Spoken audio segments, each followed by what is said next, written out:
바로 이 죄의 본성에 대해서 얼만큼 진노하고 계시는가를 우리에게 분명하게 보여주고 있는 내용인 것입니다.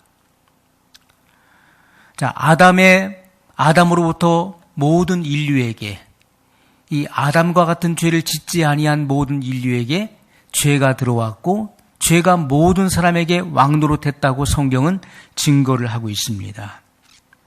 그래 모든 인류 속에는 이 오리지널 신, 이 죄의 본성, 원죄가 사람 속에 있는 것이죠. 이 죄의 본성으로부터 이 죄들, 신스가 나오는 것입니다. 성경은 이 사실을 증거하고 있는데 하나님께서 인간의 이 부패하고 타락한 이 죄의 본성에 대해서 진노하고 계시다는 거예요. 이것은 하나님의 본성을 거스리고 그리고 대적하는 마귀의 속성이기 때문에 그런 것입니다. 이 죄성이 바로 마귀의 본성이고 이 죄성의 원흉이 바로 마귀라는 사실을 성경은 분명히 말씀해 주고 있습니다. 모든 인류의 이 죄성, 이 죄를 예수님께서 짊어지시고 십자가에서 하나님의 그 무서운 진노와 심판을 담당하셨다는 것입니다. 그 일을 담당하시기를 하나님이 기뻐하셨다, 이렇게 말씀을 하고 있습니다. 예수님께서 하나님의 그 진노를 다 받으심으로 그리스도 안에서 이 죄 문제가 해결됐다는 것을 성경이 증거하고 있는 것입니다. 하나님께서 이 죄의 문제를 얼만큼 심각하게 다루시는가를 우리가 알아야 돼요. 우리는 죄를 너무나 가볍게 생각합니다.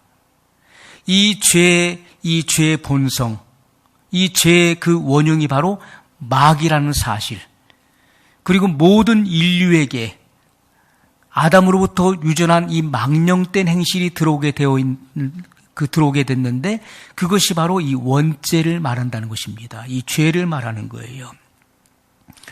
하나님께서 이 죄를 얼만큼 심각하게 다루시는가? 자기의 독생자를 원수를 위해서 바스라뜨리셨다는 것입니다. 이 사실을 우리가 기억해야 돼요. 우리가 십자가를 바라볼 때 십자가는 하나님 사랑의 결정체인 것입니다. 우리는 십자가를 바라볼 때 하나님이 어떠한 분이심을 알 수가 있는 거예요. 이 십자가를 통해서 하나님의 사랑이 나타난 바 된 것입니다.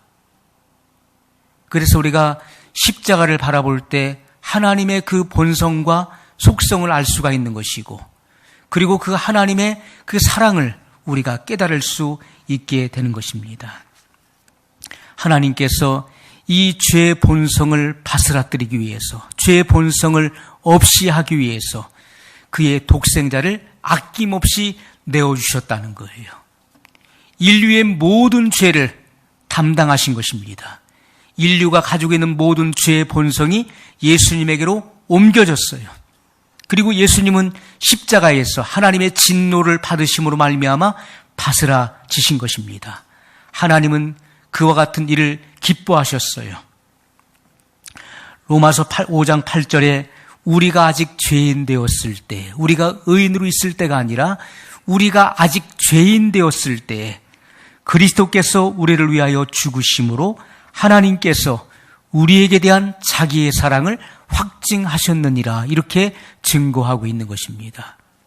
하나님의 사랑이 죄인에게 이렇게 나타난 바 되었어요. 이것은 일방적인 하나님의 사랑이었습니다. 죄인된 우리에게 묻지 아니하시고 그 죄의 참혹함 속에서, 그 죄악의 깊은 나락 속에서 영벌을 받을 수밖에 없는 우리들에게 묻지 아니하시고 하나님께서는 그 독생자를 이 땅에 보내셨습니다. 그리고 인류의 모든 죄를 담당하셨고 죽으셨어요. 이름으로써 우리에게 대한 하나님의 그 사랑을 확증하셨다는 것입니다. 내가 너희를 사랑하노라. 내가 너를 이처럼 사랑하노라. 그 사랑을 확증하신 것입니다. 믿는 자가 하나님의 진노에 대한 이 심각성을 깨닫지 못한다면 분명히 우리는 죄를 가볍게 생각하게 될 것입니다. 이 죄에 대한 심각성. 그래서 하나님께서는 바울을 통해서 그 계시를 열어주셨던 것입니다. 예수 그리스도를 깊이 생각하라.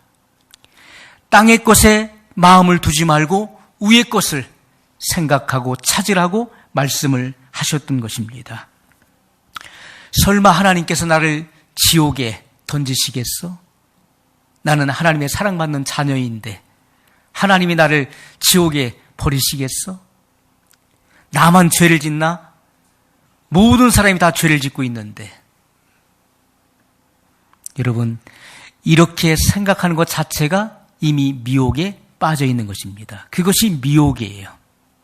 이미 미혹의 영에 붙잡혀 있는 거예요. 하나님이 나를 버리시겠어? 설마 내가 지옥 가겠어? 이것 자체가 바로 미혹에 내가 빠져 있다고 하는 증거인 것입니다. 하나님께서는 죄를 얼만큼 미워하셨든지 그의 독생자를 이 땅에 보내어 모든 인류의 죄를 다 짊어지고 바스라지셔야 됐다는 것입니다. 그러므로 믿는 자든지 믿지 않는 자든지 죄 안에 있는 자들은 죄 안에 있고 죄 아래에 있는 자들은 반드시 바스라져야 된다는 것입니다. 여러분, 우리가 믿는다고 하지만은 여전히 죄 가운데 있는 자들은 다 바스라져야 돼요. 이러한 사람들은 하나님의 나라를 유업으로 받지 못할 뿐만 아니라 영원히 꺼지지 않는 불이 기다리고 있다는 것입니다. 만약에 여러분들의 자녀가 또는 부모 형제가 이러한 상태에 직면해 있다면 여러분은 어떤 말을 해주겠습니까? 체면 때문에 아무 말도 하지 못한다면 그 영혼을 사랑하는 자가 결코 아니라는 것입니다. 어떤 말을 해주겠습니까? 그들이 영원히 꺼지지 않는 이런 하나님의 그 진노가 그 머리 위에 임해 있고 거기서 돌이키지 않는다면 영원히 꺼지지 않는 불을 향해서 가고 있다면 여러분은 그들에게 어떤 말을 해주겠습니까? 여러분, 이 우주에서 가장 사랑이 많으신 예수님의 말씀을 한번 들어보세요. 예수님께서 이 땅에 계시는 동안에 어떤 말씀을 하셨는지. 마가복음 9장 47절로 49절에 이렇게 예수님은 증거하셨습니다. 만일 내 눈이 너를 범죄케 하거든 빼어 버리라. 한 눈으로 하나님의 나라에 들어가는 것이 두 눈을 가지고 지옥에 던지우는 것보다 나으니라. 거기는 구더기도 죽지 않고 불도 꺼지지 아니하느니라. 사람마다 불로써 소금치듯 함을 받으리라. 이렇게 말씀했습니다. 예수님께서는 거듭거듭 여러 차례에 걸쳐서 음부, 게한나, 하데스, 꺼지지 않는 이 음부의 불에 대해서 또 꺼지지 않는 지옥불에 대해서 사람마다 불로써 소금치듯 당하는 이 지옥의 불에 대해서 말씀하셨고 구더기도 죽지 않는 이 지옥의 불타는 이 심판에 대해서 예수님은 반복해서 말씀하셨다는 것입니다. 이것이 바로 사랑입니다. 사랑하기 때문에 거듭거듭 말해주는 거예요. 듣든지 듣지 않든지 이러한 진실에 대해서 분명하게 말해주는 것입니다.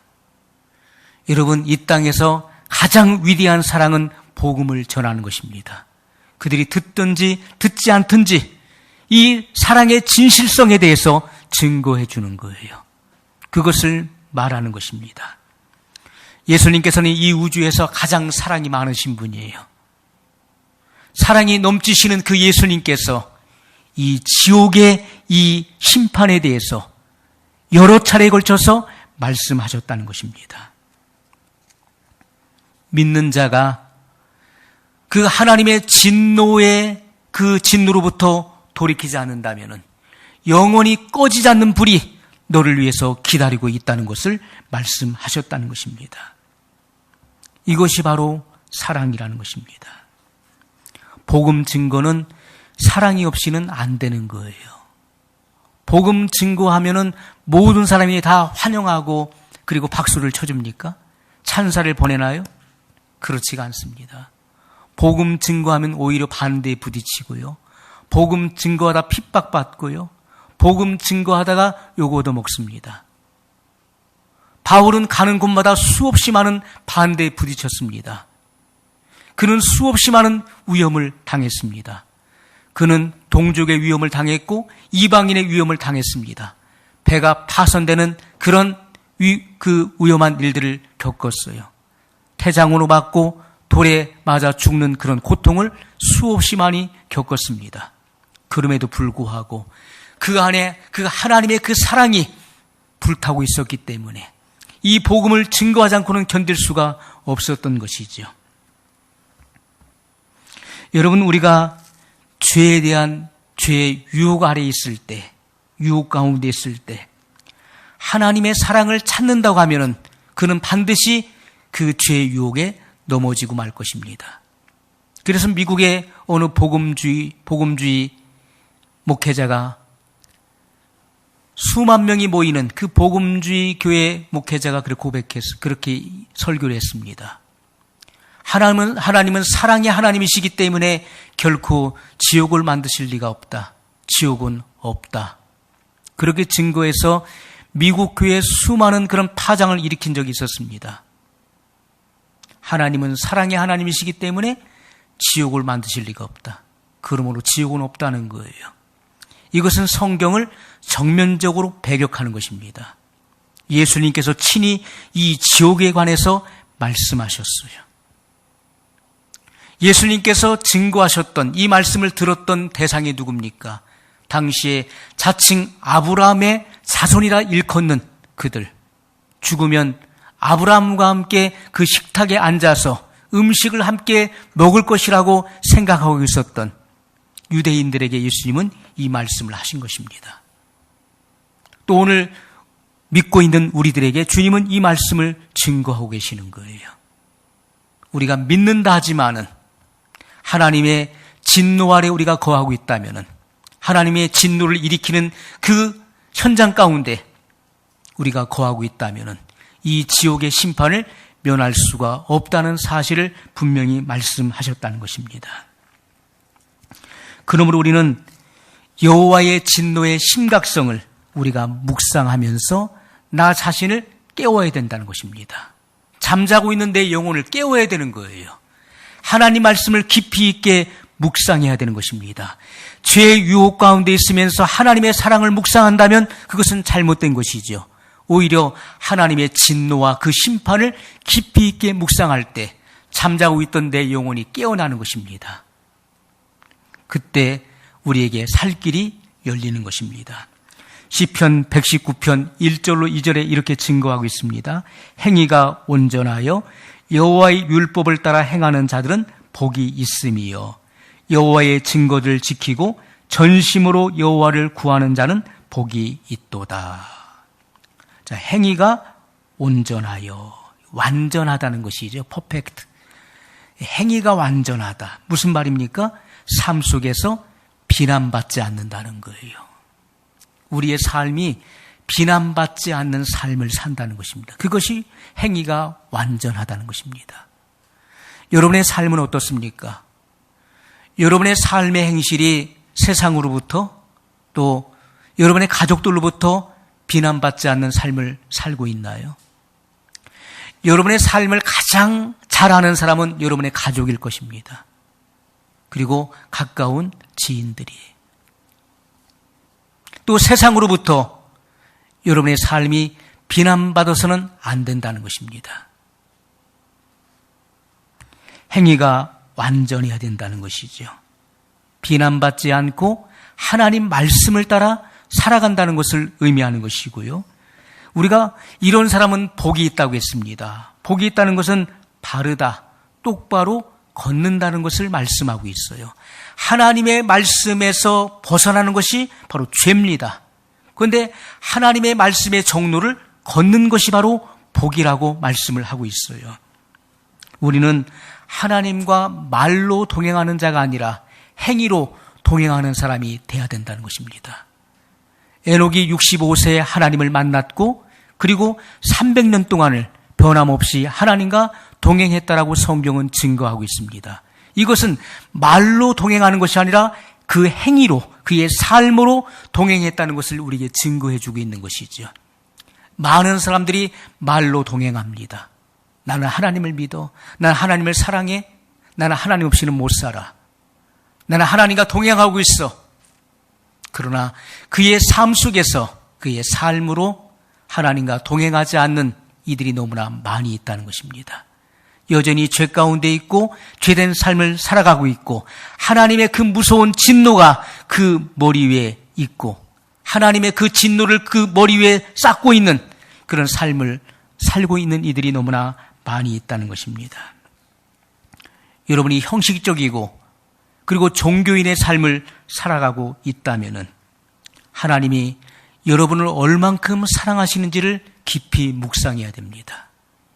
하나님의 그 사랑, 독생자를 내어주시기까지, 그 독생자를 십자가에서 바스라뜨리기까지 그 죄의 본성을 없애시기를 원하셨던 그 하나님의 사랑을 깊이 있게 우리는 묵상해야 된다는 것입니다. 사탄은요, 항상 반대적인 생각을 품게 하는 것입니다. 반대적인 생각을 갖게 해요. 하나님을 경외함으로 죄에서 떠나야 될 그 시기에 하나님의 사랑을 묵상하게 만든다는 것입니다. 하나님이 나를 위해 독생자를 보내셨고 십자가에 죽게 하셨어. 그런데 나를 설마 지옥에 보내시겠어? 그 하나님의 사랑을 묵상하게 한다는 거예요. 그러므로서 죄에 대한 경각심, 그 심각성을 갖지 못하게 하는 것입니다. 우리가 죄를 가볍게 생각해서는 안 되는 것이지요. 그러면 예수님을 다시 십자가에 못 박게 하는 것입니다. 예수님을 다시 십자가에 못 박는 죄를 짓게 된다는 것이죠. 하나님을 사랑하고 그분의 말씀을 두려워할 때 우리 안에서 하나님에 대한 경외심이 우러나오게 될 것입니다. 우리는 하나님을 사랑해야 되는 것이고 그분이 하신 그 지엄한 말씀을 두려워 떨어야 되는 것입니다. 하나님은 이렇게 하나님을 경외하는 사람을 사랑하시는 것입니다. 많은 사람들이 하나님의 사랑만을 생각해요. 여러분, 동전에는 앞뒤가 있는 것입니다. 양면성을 가지고 있는 거예요. 우리가 가정에서도 자비로우신 아버지, 아빠, 우리 아빠는 사랑이 넘쳐. 사랑이 넘치시는 분이야. 사랑만 있다면은 자녀들이 아버지를 우습게 생각할 것입니다. 잘못을 하고 죄를 짓고도 우리 아빠는 다 용서해줘. 그러나 하나님은 그런 분이 아니시라는 거예요. 하나님은 그 독생자를 죄인을 위해서 내어주시기까지 인류를 사랑하시는 분이시지만은 그러나 그 이면에는 하나님은 어미하심, 하나님은 그 어미하심이 있다는 것입니다. 그래서 우리가 그분의 말씀을 두려워해야 돼요. 주님은 우리를 사랑하시지만은 마지막 날에 너희를 심판할 이가 계시니 내가 너희에게 이른 말이 너희를 심판하리라 이렇게 말씀했던 것입니다. 우리는 마지막 날에 다 주님 앞에 서게 될 것인데 주님이 하신 말씀, 주님의 입에서 선포된 이 말씀에 의해서 모든 사람이 심판을 받게 된다는 것입니다. 하나님은 죄인까지도 사랑하시지만은 그러나 이 말씀의 법에 걸리게 되면은 그때는 용서가 없다는 것입니다. 여러분, 마지막 때의 그 사람들의 그 본성의 그 심각성에 대해서 성경은 증거하고 있어요. 마지막 때의 사람들은 자기를 사랑하기 때문에 돈을 사랑하게 된다고 성경은 증거하고 있습니다. 돈을 사랑하는 이유가 무엇일까요? 돈을 사랑하지 않는 사람이 있나요? 많은 사람들이 돈을 사랑하지 않는다고 하지만은 돈을 사랑하는 사람들이 너무나 많이 있습니다. 자, 돈을 사랑하는 이유는요, 이 세상이 만몬이 붙잡고 있는 자본주의 사회이기 때문에 돈을 사랑하게 되는 것입니다. 돈이면 모든 것이 다 해결되는 거예요. 돈 가지고 모든 것을 다 해결해요. 사람을 죽여놓고도 흥정을 합니다. 돈으로 해결해요. 돈이 없으면 아무것도 할 수가 없어요. 활동도 할 수 없고 어떤 경제 활동을 전혀 할 수가 없어요. 여러분, 이 세상 신은 바로 만몬이 붙잡고 있는 것이에요. 이 세상은 이 만몬이 붙잡고 있다는 거예요. 물질의 신, 바로 재물의 신을 말하는 것입니다. 예수님께서는 너희가 하나님과 재물을 겸하여 섬길 수 없느니라 이렇게 말씀했어요. 자, 주님은 할 수 없다고 말씀했어요. 너희가 무엇을 할 수 없느냐? 하나님과 돈을 겸하여 섬길 수 없다. 사람이 두 주인을 섬길 수 없는 것과 같이 하나님과 돈을 동시에 섬길 수 없다고 말씀했어요. 근데 우리는 뭐라고 합니까? 동시에 할 수 있다라고 말하고 있어요. 저는요, 하나님을 사랑합니다. 그리고 돈도 사랑합니다. 주님은 너희가 두 주인을 섬길 수 없다. 너희가 하나님과 재물을 동시에 섬길 수 없다. 이렇게 말씀을 하고 있습니다. 여러분, 우리가 두 주인을 섬길 수 있는 것처럼 생각하는 것은 이미 속고 있는 것입니다. 여러분은 이미 미혹되어 있는 거예요. 악한 영의 생각에 미혹되어 있는 것입니다. 왜냐하면 성경을 거스리고 있는 거예요. 예수님께서는 마지막 때를 준비하고 있는 슬기로운 5 처녀에게 경건의 훈련을 계속하라고 말씀하고 있어요. 경건에 이르기를 연습하라. 이것은 훈련하라고 말씀하고 있는 것입니다. 훈련은 실전과 같이 우리가 계속해서 해야 되는 것입니다. 디모데전서 4장 8절에 육체의 연습은 약간의 유익이 있으나, 우리가 육체 연습을 많이 하죠. 건강하기 위해서 에어로빅도 하고 또 반복적인 운동을 합니다. 근력을 키우는 운동도 해요. 육체 연습은 약간의 유익이 있다는 것입니다. 경건은 범사에 유익하니 금생과 내생에 약속이 있느니라 이렇게 말씀하고 있어요. 경건의 연습은요, 금생과 내생에 약속이 있다는 것입니다. 영원한 약속이 주어지는 거예요. 경건에 이르기를 훈련하고 연습을 거듭해야 된다는 것입니다. 우리가 경건의 연습은 내가 구원받으려고 노력하는 자기의가 아니에요. 자기 노력을 말하는 것이 결코 아닙니다. 자, 우리가 거듭나지 않은 사람이 있어요. 이들은 종교인을 말하는 것입니다. 거듭나지 않은 사람이 어떤 사람인가를 성경은 분명히 말씀하고 있어요. 거듭나지 않은 사람은 경건하게 살 이유를 찾지 못하는 거예요. 경건에 대한 관심이 없습니다. 경건에 대한 이유를 찾으려고 하지도 않는 거예요. 경건? 그런 게 왜 필요하냐? 경건의 삶이 왜 필요한지, 그 이유를 알지도 못하고 찾으려고 하지도 않는 사람을 말하는 것입니다. 그들은 거듭나지 않은 사람들이에요. 경건하게 살 이유가 없다. 경건하게 살아서 내게 무슨 유익이 있느냐? 오히려 경건하게 살면 내게 손해가 온다라고 생각을 하는 거예요. 두 번째, 미혹당한 자들이 있어요. 신앙생활하면서 미혹당한 자들의 그런 상태를 보면은 한 번 구원은 영원한 구원이라고 그 마음에 굳게 믿고 있어요.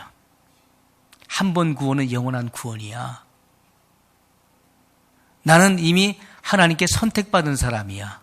그래서 나는 절대 지옥에 가지 않는다.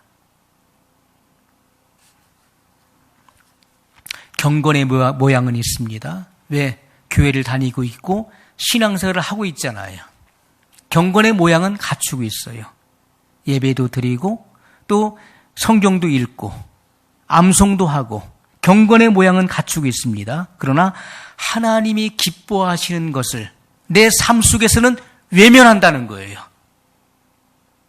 하나님이 기뻐하시는 것과 하나님이 싫어하시는 것을 우리는 이미 알고 있습니다. 성경에 이미 다 계시해 놓으셨어요. 기록해 놓으셨어요. 우리는 수없이 많은 가르침을 받았습니다. 경건의 모양은 갖추고 있지만은 내 삶 속에서 하나님이 기뻐하시는 것에 대해서는 외면하는 거예요. 그렇기 때문에 경건의 능력이 나타나지를 않는 것입니다. 그 반면에 불경건의 능력이 나오지요. 불경건의 능력이 나타나는데 그 불경건의 능력이 무엇입니까? 분노, 미움, 시기하는 마음, 거짓말, 속임, 이러한 것들이 나오는 거예요. 왜요? 하나님이 기뻐하시는 일을 내가 외면하고 있기 때문에 경건의 능력이 나오지 않고 불경건의 능력이 흘러나온다는 것입니다. 이것은 이미 미혹된 자들을 말하는 거예요. 하나님의 진리를 들었어도 여전히 미혹에 빠져있는 자들을 말하는 것입니다. 이러한 삶 속에서 돌아서라고 주님은 분명히 증거하고 있다는 것이지요. 세 번째, 하나님을 경외하는 자들이 있습니다. 이들은 말씀 안에 거함으로 그 하나님의 사랑의 진실성이 나타나는 자들이에요. 여기서 경건의 능력이 흘러나오는 것입니다. 진실하고 정직한 자들 안에서 하나님의 이 경건의 능력이 흘러나오게 돼 있다는 것이지요. 이들은 여호와의 진노를 이해하는 사람들인 것입니다. 하나님의 이 진노, 이 복음의 진실성을 정확하게 깨닫고 인지하는 사람들이에요. 하나님께서 그 독생자 예수님을 이 땅에 왜 보내셨는지, 왜 하나님의 진노를 예수님에게 쏟아 부으셨는지, 그것은 우리의 죄의 본성을 없이 하기 위해서 하셨다는 사실을 깊이 있게 인지하고 깨달은 사람들을 말하는 것입니다. 그들은 죄에 대한 깊은 경각심을 갖고 있는 자들이에요. 그들은 하나님의 말씀을 깊이 창념하는 사람들인 것입니다. 그들은 자기 성찰을 하는 사람들이에요. 그렇기 때문에 하나님을 경외하는 마음이 그 마음 중심에서부터 흘러나오게 된다는 것입니다. 죄 짓는 것을 두려워하게 됩니다. 세상에 압박이 있고 그리고 고통이 있고 핍박이 있어요. 이 세상은 철저하게 하나님의 체계와 반대적인 체계를 가지고 있는 것입니다. 하나님의 영적인 체계와 절대 반대적인 그런 체계로 이루어졌어요.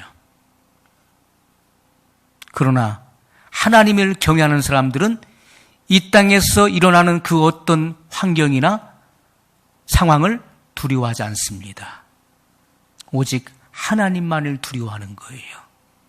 그 몸뿐만 아니라 육신뿐만 아니라 그 영혼까지도 꺼지지 않는 지옥불에 던져놓는 그 하나님을 두려워하는 자들인 것입니다. 모든 일에 있어서 내게 힘 주시고 능력을 주시는 하나님을 의뢰하고 모든 문제를 믿음으로 돌파하는 사람들이에요. 그들이 바로 하나님을 경외하는 사람들입니다. 시편 기자 다윗이 고백하기를 내가 하나님을 의뢰하고 믿음으로 적군에 달리며 담을 뛰어넘나이다라고 그는 고백했습니다. 그것이 바로 믿음의 사람의 고백인 것입니다. 내가 여호와를 의뢰함으로 적군에 달린다는 거예요. 수없이 많은 화살이 쏟아지는 빗발치는 그 현장에 그는 여호와를 의뢰함으로 그 적진에 달리는 것입니다. 그리고 믿음으로 담을 뛰어넘는 거예요. 문제를 돌파한다는 것입니다. 그것이 바로 하나님을 경외하는 그 경외심으로부터 나오는 경건의 능력이라는 거예요. 어떤 상황과 환경 앞에 주저앉지 않습니다. 믿음으로 돌파해 내는 것입니다. 디모데전서 4장 5절로 6절에 하나님의 말씀과 기도로 거룩하여 짐인지라. 믿음의 말씀과 내가 쫓는 선한 교훈으로 양육을 받으라. 이렇게 말씀했습니다. 여러분, 하나님의 말씀과 기도로 거룩해진다. 우리가 말씀이 나를 거룩하게 하죠. 너희는 내가 일러준 말로 이미 깨끗하였으니, 예수님이 그렇게 말씀했어요. 주님의 입으로 증거되는 그 말씀이요, 우리를 정결하게 하는 것입니다. 말씀은 우리의 죄를 씻는 곧 물이요, 그리고 불입니다. 우리를 정화시키는 거예요. 그 말씀이. 너희는 내가 일러준 말로, 이른다는 것은 선포, 증거를 말하는 것입니다. 너희는 내가 증거한 이 말로 인해서 깨끗하여졌다. 또 기도로 거룩하여짐이라 말씀했어요. 여러분, 우리가 디모데전서 4장 5절 이전에 이 말씀을 보게 되면은 이 기도가 어떤 기도인지에 대해서 우리는 분명히 알 수가 있습니다. 이 기도는 바로 중보의 기도를 말하는 것인데, 먹는 음식을 위하여 드리는 기도인 것을 분명히 말씀하고 있습니다. 먹는 음식에 대한 기도, 그 기도로 거룩해진다라고 말씀하고 있는 것인데, 초대교회 당시 가장 활발하게 활동했었던 이단은 영지주의였습니다. 이 영지주의 이단의 그 특징을 보게 되면은 영은 선하고 육은 악하다는 거예요. 영만 선하면 된다는 거예요. 육체는 죄악 가운데 어차피 악하기 때문에 죄 가운데 살아도 영만 선하면 구원받을 수 있다는 것입니다. 영지주의 이단의 특징이었어요. 그러므로 어떤 피조물은 악하다, 그렇게 가르쳤습니다. 또 그 당시에 금욕주의자들이 있었죠. 금욕주의자들, 에세네파주의자들. 예수님 당시에도 바리새파가 있었고 사두개파가 있었고 에세네파가 있었어요. 이 에세네파는 바로 금욕주의자들입니다. 속세를 떠나서 살려고 하는 사람들, 그리고 엄격하게 자기 절제를 하며 살아갔던 사람들이었는데, 그들은 어떤 음식물은 절대 먹어서는 안 되고 어떤 것은 먹어야 된다, 이렇게 먹을 것과 먹어서는 안 될 음식을 구분했습니다. 그러나 여러분, 신약 시대에 있어서 예수님께서 바울을 통해 하신 말씀이 무엇입니까?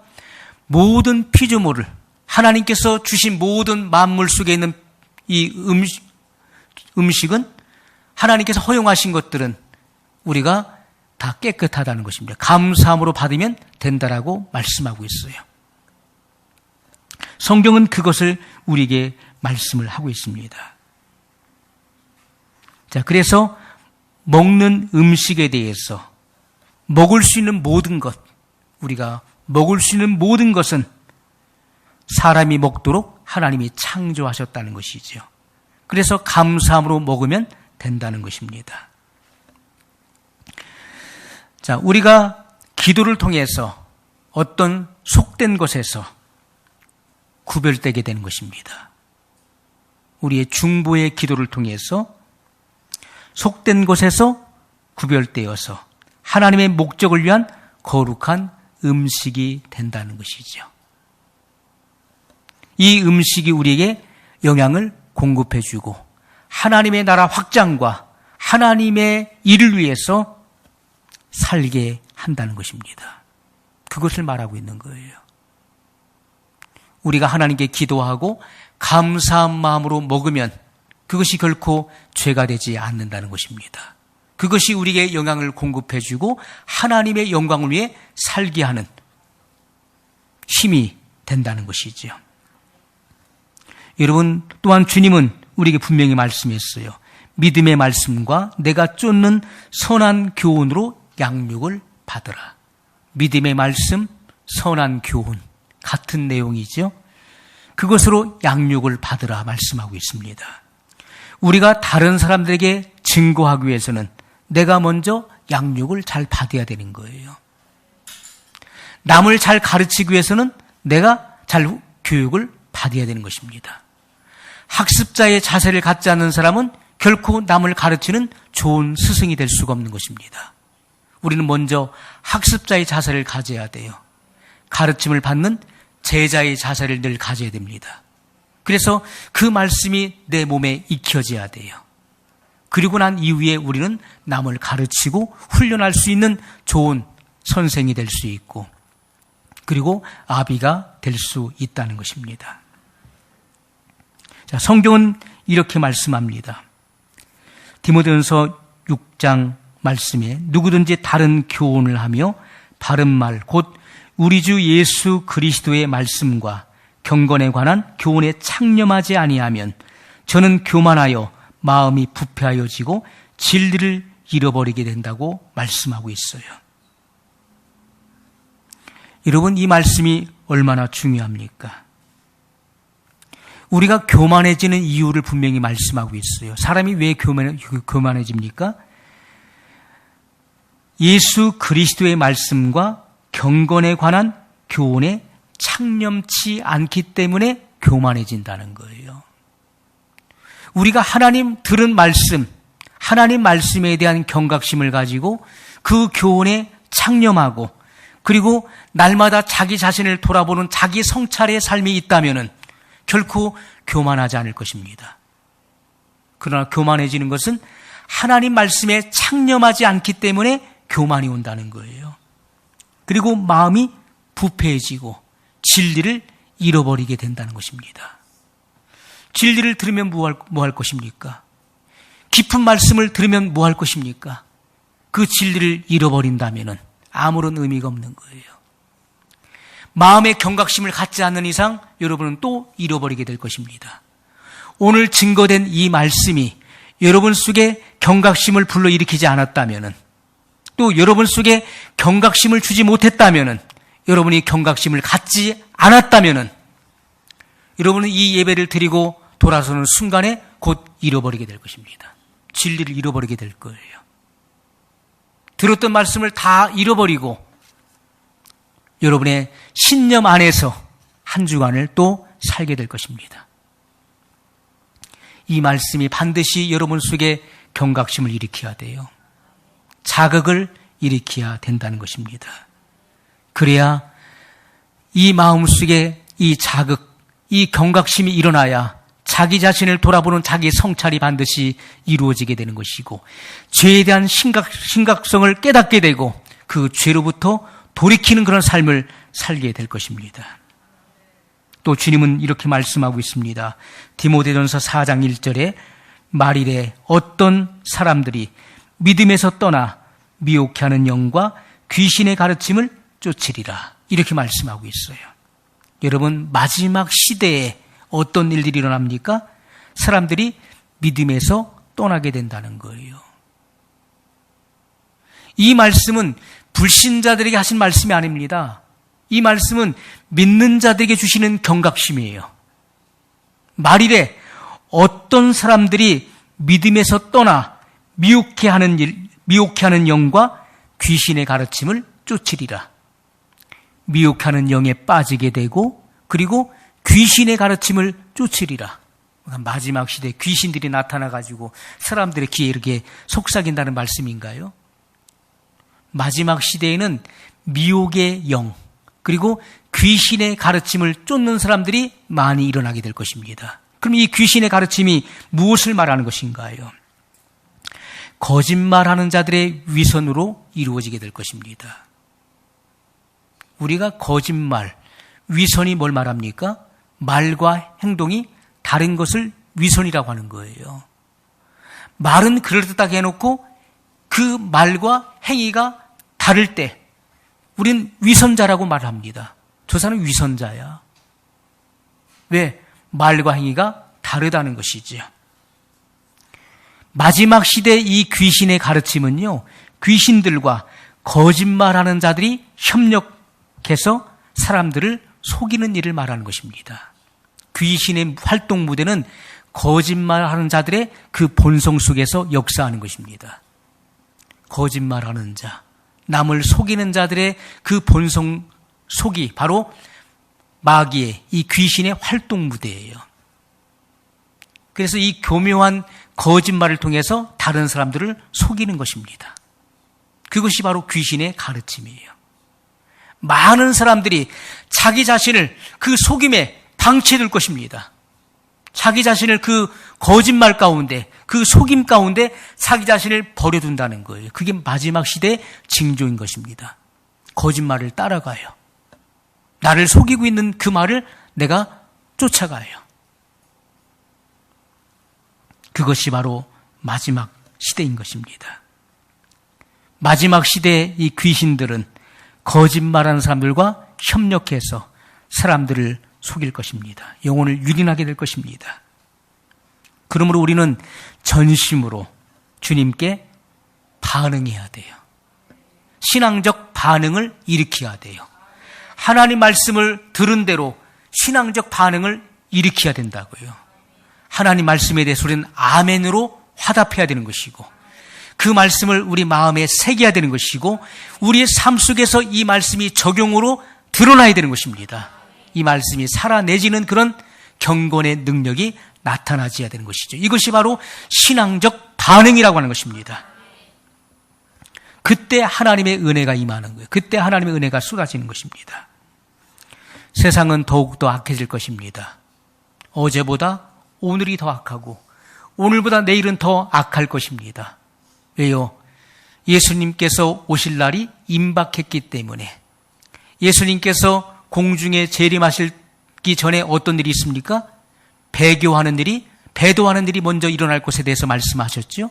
배도가 먼저 있고 불법의 아들, 적그리스도가 출현할 것에 대해서 분명히 예언하셨던 것입니다. 그 후에야 바로 예수님께서 오신다라고 성경은 증거하고 있는 것이죠. 마지막 시대는 적그리스도, 그리고 거짓 선지자, 거짓 교사들이 많이 등장하게 될 것입니다. 그리고 많은 영혼들을 유린하고 속일 것입니다. 사람들은 자기 자신을 더욱더 속는 환경에 자기를 둔다는 거예요. 미혹하게 하는 그 환경에 자기 자신을 내어주게 될 것입니다. 왜 그럴까요? 그것은 욕심 때문에 이루어지는 거예요. 욕심을 비워야 되는데 그 욕심 때문에 그 미혹의 현장에 자기 자신을 내어둔다는 거예요. 여러분, 선악과도 결국 그 욕심 때문에 이루어진 사건이었습니다.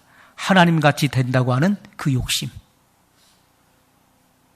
육신의 정욕, 안목의 정욕, 이생의 자랑, 하나님께서 엄격하게 금하신 것에 대한 지독한 욕심, 그것이 바로 정욕이에요. 정욕은 하나님이 금지하신 것에 대한 지독한 욕심을 의미하는 거예요. 그래서 결코 그 하나님 말씀을 어기고 그 일을 하는 것입니다. 자기의 그 마음의 욕구대로 해버리는 것입니다. 그것이 바로 정욕이에요. 그 욕심이 뭐를 낳습니까? 죄를 낳는 거예요. 욕심이 죄를 낳아요. 죄는 사망을 낳게 되는 것입니다. 그리고 마음이 부패하고, 그리고 마음속에는 두려움 때문에 자기 자신을 속는 환경에 내어주게 된다는 것이죠. 그러나 우리가 전심으로 하나님 말씀에 대한 신앙적 반응을 일으키는 것을 하나님은 겸손이라고 말씀하신다는 것입니다. 그런 사람들에게 하나님은 때를 따라 돕는 은혜를 주시는 것입니다. 때를 따라. 어떠한 지경에 있든지 하나님은 거기서 우리를 그 위경 가운데서 건져내시는 돕는 은혜를 베푸신다는 것이죠. 여러분, 하나님을 경외하는 그 마음이 여러분의 내면에서부터 정말 강하게 솟아나시길 예수님의 이름으로 소원합니다. 우리 말씀을 기억하면서 한 목소리로 같이 기도하겠습니다.